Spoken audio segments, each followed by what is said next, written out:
Hello, and welcome to part 4 of the Hockey Basics series. I'm Mario in Black, and today I'm going to discuss penalties and give an overview of everything you need to know about them before we get into examples of them in the coming weeks. Penalties can play a huge role in a given game, and I hope this gives you an idea of how they work. Let's begin. Hockey, as with every other sport and life in general, has rules that you have to follow, or else you suffer the consequences for breaking those rules. In hockey, breaking these rules results in penalties. When a penalty occurs, the player who committed the penalty is sent to the penalty box, which is also known as the sin bin. They will be unavailable to play during the duration of that penalty.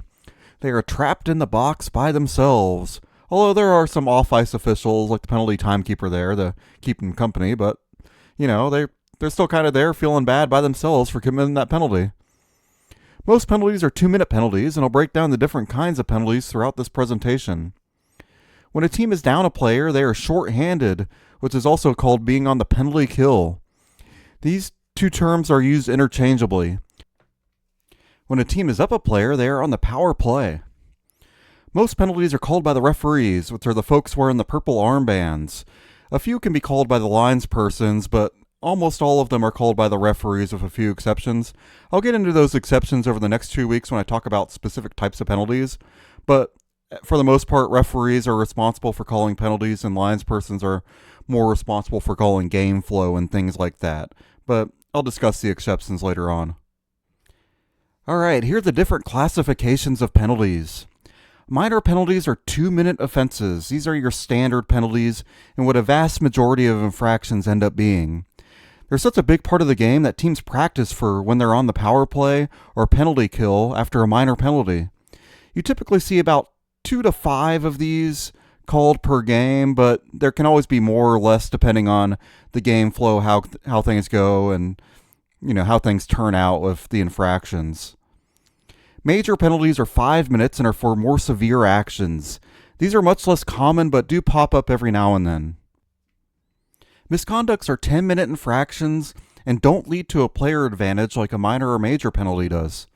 These are often called on top of another penalty when things on the ice start getting out of hand. Game misconducts are ejections. Like the 10-minute variants, game misconducts do not lead in a change in number of players on the ice. These are often called with other infractions, and it's pretty rare for a game misconduct to be called on its own without another penalty being called with it. A match penalty is called 5 in a game as well. They're when a player is called for a major penalty in a game misconduct for a given action. Certain actions can automatically trigger the call. These are reserved for the most severe offenses. A penalty shot is a special kind of penalty that doesn't lead to anyone serving time in the box. It gives the opposing team a breakaway on their goalie. These are most commonly seen when someone is on a breakaway and gets fouled from behind, but there's a few other triggers that I'll go into later when we get to that section. Just as an aside, I'll talk about delayed penalties as well, as they're a very important part of the process and they're pretty commonly seen in a given game. A play where a penalty called is not whistled down until the offending team possesses the puck, or play is whistled for another reason like the puck goes out of play, goalie covers, that sort of thing. If the non-offending team scores a goal, a minor penalty that would have been called is wiped out and there's no actual recorded penalty on the play. The penalty would be called as normal if it were a major penalty. Something often seen is a team pulling their goalie when the other team takes a penalty and causes a delayed penalty to be in effect. That's because unless a team puts the puck in their own net, there is no risk of giving up a goal in this scenario. Play is whistled when the offending team possesses the puck, so the other team will pull their goalie to get that extra skater of advantage during the situation, and if the other team, gets the puck, then play is whistled down and there's no threat on their own net. You can see a delayed penalty is in effect if one of the referees has their arms straight up into the air. That means there's a penalty to be called, and they're waiting for a stoppage or the offending team to possess the puck in order to blow the whistle and then make the penalty call. Now we'll move on to minor penalties, which are the most common types of penalties. The offender sits in the box for 2 minutes when they take a minor penalty. A teammate will serve the penalty for a goalie when the goalie takes one. Sadly, we don't get goalies in the penalty box serving out their ice crimes. It's probably for their safety in the end, but teammates will serve the penalties for the goalies. The offending team loses that player on the ice as well and must play down that player until the expiration of the penalty. Sometimes each team has a player take a penalty. It's matching minors when it's a 5-on-5 situation on the ice. So each player goes off and serves their penalty for 2 minutes, and then they come back on after the 2 minutes expires onto the ice to make it 5-on-5 again.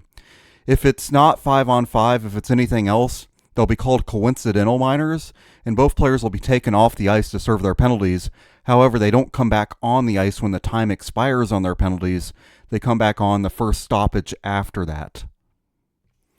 If a player takes more than one minor on a play, they serve 4 minutes for that, or if they somehow take 3 penalties, they'll serve 6 minutes back to back to back. I've never seen somebody take 3 penalties on one play before. I have seen players take 2. There is something called a double minor. You see this in the NHL when a player gets high sticked and blood is drawn. It's considered a double minor penalty for high sticking. This is not something that you see in the PWHL because the players wear protective bubbles and cages. Theoretically, it could happen and it would be called a double minor in that case, but I've yet to see it. There's a couple other penalties that could be called double minors, but I've yet to see those in the PWHL as well. However, if they do take 2 separate penalties on the same play before going to the box, it serves the same as a double minor. It's just they're taking 2 separate minor penalties and they serve those 4 minutes back to back. All right, now onto the power play for minor penalties. When your team is up a player, they're considered to be on the power play. The offending team cannot substitute players at the start of the power play. This is called the no escape rule, which is a PWHL specific rule. So when a player takes a penalty that would put them down, in a shorthanded situation, or at least down a player compared to the other team, then none of the players that were on the ice at the same time as that player can substitute off the ice. If it's one player from each team taking penalty at the same time, there is the no escape rule. However, if a player has to come off the ice, then all the other players have to stay on until they can naturally substitute either with a whistle or then get to the bench during the next run of play. For minor penalties, a power play expires when the time of the penalty elapses or a goal is scored by either team. In the case a team is up a player and they score, this is called a power play goal. When the shorthanded team scores, there's a PWHL specific term for this too, which is called a jailbreak goal, and it's also a shorthanded goal as well. It's called a jailbreak goal because you're breaking your own teammate out of the penalty box when you score while shorthanded. If a team is down a player and takes another penalty, they go down 2 players in what's called a 5-on-3 situation. These can also occur if 2 separate penalties take penalties at the same time or in the same play. So there's penalty by player A and player B, and they both have to go to the box when the next whistle occurs. When a goal is scored in a 5-on-3 situation, the first penalty that was called is the one that gets released from the box. Play goes to 5-on-4 with however much time was on that second penalty left when the puck drops next. If a player is serving multiple minors consecutively, a goal will end the penalty they're currently serving. So if the first penalty hasn't expired yet, then that will be taken off the board. It'll be basically wiped to 0 when a goal is scored, and then they'll have the 2 minutes of the next penalty they have to serve. However, if a goal is scored on the second half, so the second 2 minutes of those multiple penalties, then that penalty is wiped out and the teams return to even strength. Major penalties are similar in a couple of areas as with minor penalties, in that a goalie cannot serve them, and a team plays down that player until the expiration of a penalty. Unlike minor penalties, there's no matching major penalties, only coincidental majors. Major penalties can be called as standalone penalties, but they often come with misconduct penalties as well due to the severity of these penalties. Major penalties are reviewed by the League's Central Situation Room, or CSR, anytime they occur. All right, now on to major penalties and how the power play works with them. So like the minor penalties, the power play occurs, team has an extra player on the ice as long as there's no other additional penalties that were on the board beforehand or called simultaneous to it. The no escape rule also still applies for these as they did with minor penalties. However, unlike minor penalties, a goal scored by either team on a major penalty does not end the penalty. All 5 minutes are to be served no matter how many goals are scored during those 5 minutes.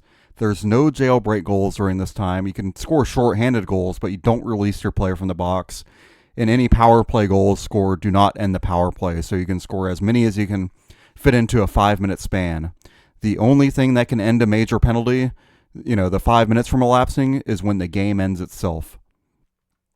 If there's a 5-on-3 situation, then the minor penalty will be taken off the board if a goal is scored. The major penalty is untouched in these situations. And if there's a 5-on-3 where both penalties are major penalties, then neither penalty is taken off the board if a goal is scored during that time. All right, I've touched on this a little bit, and I wanted to hit on a little bit more when multiple penalties happen. As mentioned, a 5-on-3 is when a team takes a second penalty when they're already shorthanded. Sometimes two players go to the box at once, and it's a 2-minute 5-on-3 situation. Sometimes a penalty is taken with 10 seconds left on the prior penalty, and you only get 10 seconds of 5-on-3. It depends on the circumstances of the penalties and when they're taken. If a team on the power play is charged with a penalty, the play goes to 4-on-4.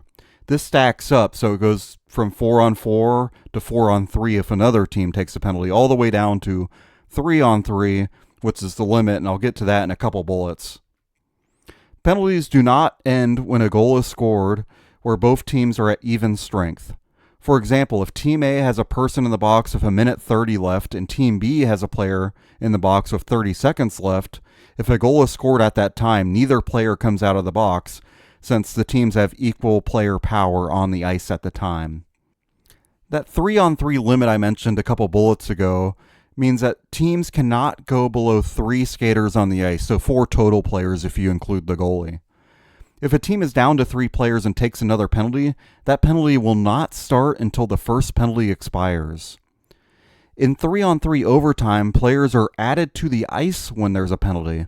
So it's 3-on-3 to start overtime. If a team takes a penalty, then the other team has a 4-on-3 situation, since teams cannot go below 3 skaters. And when that penalty expires, the player comes out of the box and it's 4-on-4 until the next whistle is blown, and then play goes back down to 3-on-3. I've touched on the term even strength. That's when the number of players on the ice are equal for each team. So normally there's 5 skaters and 1 goalie. So if there's 6 players on each side, total between the skaters and goalies, their teams are at even strength. And if there's 5 players on each side, 4 players on each side, teams are still at even strength. Full strength is when you have that 6-player situation. So you have all 5 skaters on the ice plus the goalie. The teams are considered at full strength. So full strength is always an even strength situation, but even strength is not always a full strength situation, as one player from each team could be in the penalty box, which reduces the number of players on the ice by 1 player. But it's still even strength. Once those players come out of the box, then teams are at full strength. Next up are a special kind of penalty called misconduct penalties. There's 2 variations of this, called the 10-minute misconduct and the game misconduct. 10-minute misconducts, as you may imagine, are 10-minute penalties. These are usually called when a player has been a jerk and there's been a trend of that sort of behavior. The referee will let them, kind of think about that for 10 minutes and not let them play. Game misconducts are reserved for more severe infractions that result in game misconducts always result in an ejection from the game. So a player does sit in the box for the 10-minute misconducts. There's no reduction in players on the ice for either 10-minute or game misconducts. If there's less than 10 minutes left in a period for a 10-minute misconduct, the player will sometimes go to the locker room, and then when the next period starts, they'll serve out the rest of it, during that next period. Or if, it's close to the end of the game, they may just go to the locker room early, especially if it's a game that's out of hand. Game misconducts are just sent to the locker room. They take an early shower. They're not allowed back onto the ice or, onto the bench. Misconduct penalties are often not called on their own, and they have additional minor or major penalties called alongside them as well. I'll go into some special stuff surrounding this in a couple of slides. It is worth noting that when it's clear that one team will win, say they're up, 4-5-0, and the players on the ice start acting like jerks, then referees might just assess misconduct penalties whenever a scuffle starts to break out, because at that point the game's already decided, and if people start throwing punches, pushing and shoving, all that sorts of fun stuff, it may just get worse and worse and worse unless the referees step in and kind of hey, you go, you take the rest of the night off early, and kind of show that there's going to be reprimand for those actions. Next up, I'd like to talk about the most severe kind of penalty, which is the match penalty. These are when a player commits a severe action and it results in both a major penalty and a game misconduct, which is an ejection from the game. When this happens, the major penalty is served by a teammate since that player is ejected and they can't serve that penalty anymore since they're in the locker room. Certain penalties are automatically match penalties when called. The most common is a hit to the head that could have been avoided. If this penalty is deemed to be a major penalty, then it must automatically come with a game misconduct. That's something written in the rules. They can't just call the penalty a major penalty by itself. It must come with the game misconduct as well. Other penalties may be elevated to a match penalty status if an injury occurs as well. All of these are reviewed by the Central Situation Room, and they determine if the criteria is met to call a major penalty and then subsequently a match penalty, or if they don't quite meet that criteria and can be downgraded to a minor penalty or no penalty at all. Any attempt to deliberately injure another player is a match penalty and considered the most severe offense you could possibly do. It's fairly common that match penalties come with supplementary discipline like fines or suspensions. There's triggers in the rulebook for repeat offenders where they would be subject to a fine or suspension if they commit match penalties within a certain number of games of each other. Ultimately, a fine and suspension is determined by the league based on the rule guidance, the severity of the infraction, and the history that player has of committing those kinds of infractions. I've also touched on this a little bit, but I want to talk about serving penalties. In most cases, a player serves their own penalty, but I want to hit on the big exceptions. Goalies do not serve their penalties unless they're game misconducts. If there's a penalty where they're required to sit in the box, somebody else will sit in the box for them. If a situation occurs where player A takes 2 minor penalties and player B for the other team takes 1 minor penalty, then both players sit in the box, but player A's team goes shorthanded for 2 minutes and a teammate serves those first 2 minutes alongside the offending player that took those 2 penalties. And then that player that's serving the penalty with them is released from the box on the expiration of the penalty. If they were to do this without any rule changes, what would happen would be, since you have the one player taking 4 minutes worth of penalties and one taking 2, you would do 4-on-4 for 2 minutes and then a power play the next 2 minutes. However, just with the nature of the sport, they want to give the team that would go on the power play immediately. And this is kind of the best workaround, where you have the second player come into the box to serve those 2 minutes, and then they get released. And then the other player has to sit in the box when both those penalties elapse and expire, and then they can be released out of the box the next whistle after. A teammate will serve alongside a player that takes a misconduct along with a minor or major penalty. Misconducts are longer-term penalties, so the player serving the minor or major for the player that's in the box for the misconduct can be released from the box when the penalty expires, and then the other player can serve the duration of, if they're in the box for a 10-minute misconduct, the 10 minutes, or, if they're ejected, they're off the ice anyway, and nobody sits in the box when somebody's been ejected from the game. In a very rare case where a player is injured, in the instance they commit a penalty, a teammate will serve that penalty for them. And I'm happy to say you've made it. You've made it to the final slide and probably everybody's favorite kind of penalty, the penalty shot. These penalties do not have anyone go into the box. They're most often called when a player is on a breakaway and they're fouled from behind. The penalty shot reestablishes the breakaway by giving the fouled player a free shot to skate down the ice and take a shot on the goalie. If they score, it's a goal. They get another goal on the column, and it, either extend the lead, tie the game up, or cut into the deficit. If they don't, then it's the end of the penalty. No one goes to the box. There's no additional acts, and that's the end of the penalty action. As mentioned, this often happens when a player is on a breakaway and a defender commits an illegal act on the player while they're on the breakaway, usually from behind. They have to be cleanly in on the breakaway with no possibility of a defender to be able to cut them off. There's also instances where a penalty shot is awarded when a player other than the goalie on the defending team covers the puck in the crease. There's more rules that cause penalty shots that are pretty rare as well. If you're really interested in all that fun information, I'm going to put the rule book in the comments or in the description section, and you can rifle through what will sure be your most thrilling read of the year, if you please. If a player is fouled and it leads to a penalty shot, that fouled player must take it. If it's a play that doesn't involve a player being fouled, like somebody covering the puck in the crease, then anyone on the ice at the time of the infraction can take the penalty shot. These are quite rare, but the first one in the PWHL happened recently as of this video. If a penalty shot were to be called and the net is empty that they're trying to shoot at, then it's called an awarded goal. So the referee will award the team a goal since it's an empty net. There's no reason to take a penalty shot in the empty net. The player's just going to skate on up and score the goal. So they'll call an awarded goal in the situation. The puck doesn't even have to go in the net. If they're fouled and it's a penalty shot situation and the net is empty, then the team is awarded a goal.